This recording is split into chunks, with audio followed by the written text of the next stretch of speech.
সমুদ্রের নিচে ডাইভিং করতে গিয়েছে, হুট করে আপনার চোখের সামনে ভেসে উঠলো পাথরের মূর্তি, মন্দির এবং আস্ত একটা শহর। আজকে থেকে প্রায় 1200 বছর আগে মিশরে একটা হারানো শহর, যার নাম ছিল হেরাক্লিও। এই শহরটা সমুদ্রের তলদেশে হারিয়েছিল।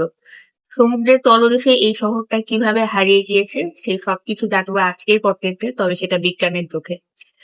হেরাক্লিয়ন শহরটির 3টা প্রজেক্ট সম্পর্কে আজকে বলবো। তারা বিশেষ করে মূর্তি সবচেয়ে বেশি বানিয়েছিল, মূর্তি এবং মন্দির।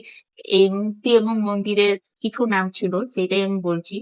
মনোথলিক মূর্তি নামে একটা মূর্তি ছিল, যেটা প্রায় 16 ফিট উচ্চতার ছিল।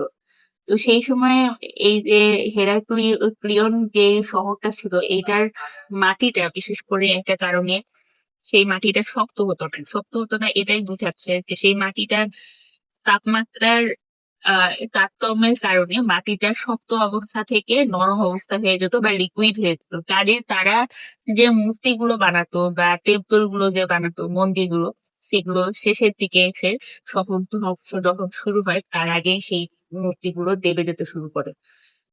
64টার মতো জাহাজের ধ্বংসাবশেষ পেয়েছিল, যে জাহাজগুলো জোয়ার ভাটা নিয়ন্ত্রণ করতে পারতো ওই হারবার সিটি, এবং জোয়ার ভাটার নিয়ন্ত্রণ করেই তারা ওই হারবার সিটি বা বন্দর বানিয়েছিল, সেটা সেই দিকে। ক্যাথলিক মূর্তি যেটার কথা বললাম, এটা বিশেষত পাথরের মূর্তি ছিল, এই কারণে এটার ফিনিশিংটা খুব ফাইন ফিনিশিং ছিল। এটা যদি মাটির মূর্তি হতো তাহলে মাটির মূর্তিটা আমি তো বললাম একটু আগে যে এই ওদের মাটিটা লিকুইড হয়ে যাচ্ছিল একটা বিশেষ কারণে। সেটার ফাংশনটা ছিল যে তাপমাত্রার তারতম্যের কারণে মাটিটা শক্ত হতো না। এই কারণে মাটিটা দেখা যেত লিকুইড হয়ে যেত। এই যে মাটিটা যখন লিকুইড হয়ে যাচ্ছে তখন ওইটা দিয়ে কোনো শক্ত দালান কোঠা, শক্ত মূর্তি, মন্দির এগুলো বানানো খুব টাফ হয়ে গিয়েছিল। কিন্তু এই মনোথলিক মূর্তিটা পাথরের মূর্তি ছিল বিধায় সমুদ্র তলদেশে এই মূর্তিটা খুঁজে পাওয়া গিয়েছিল। এবার আসি হারবার সিটি নিয়ে। হারবার সিটি, যে সিটিটা এই সমুদ্র তলদেশে পাওয়া গিয়েছিল, হারবার সিটিটা এরকম ছিল যে তারা প্রায় 64টার মতো জাহাজের। এরপরে আসি টেম্পল আর্কিটেকচার। এটা তাদের ওই ধ্বংসাবশেষের মধ্যে গ্রানাইট স্ল্যাব পাওয়া গিয়েছে অনেক বেশি। এটা তাহলে প্রমাণিত হচ্ছে যে তখনকার দিনের স্থপতিরা ভারী মেকানিজম ব্যবহার করার জন্য এই ধরনের গ্রানাইট স্ল্যাব ইউজ করতে। এখন এটা নিয়ে অনেক মতভেদ আছে। এরপরে 2024 থেকে 26 সালে আন্ডার ওয়াটার কিছু রিসার্চ হয়। কি কি রিসার্চ হয় সেটা নিয়ে তুমি বলছি।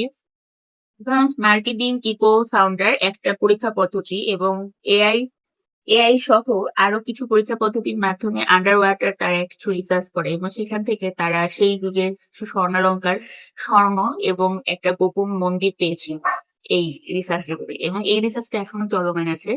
তো আজকে আপনাদের এটা নিয়ে অনেক কিছু জানা হলো। আপনাদের কাছে যদি কন্টেন্টটা ইনফরমেটিভ মনে হয় কমেন্ট করবেন ইনফরমেটিভ। নেক্সট ভিডিওতে আবারও দেখা হচ্ছে।